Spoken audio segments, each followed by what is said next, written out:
Hello, hello mga ka-adventures. So atong i-update rin ato ang mga pinuhay nga kanding. So gamay na itong pinuhay kaya ito na siya sige waan tungod sa ito ang adjustment no sa kumpay kaya itong kumpay di pa kayo daghan. And then karon na ginahina sila panubo. So hopefully by December maka padaghan na tano. So karon mo pa nitong mga buhay karon no.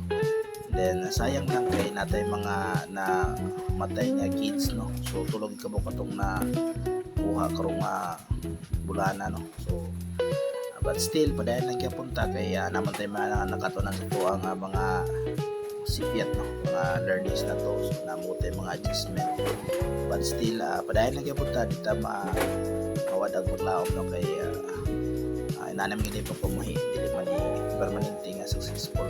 So at least gidiyugan ta gigiyahan gyud putas Ginoo nga makapadayon ta and rason nga mo hulong ta no. So na tayo hindi lang tag-improve, hindi lang tag-kuha itong mga learnings, and then hopefully by the next breeding para na tanong successful na tanong na datang ang ito ang mga kids nga makuha.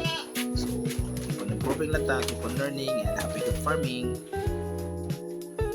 Happy farming!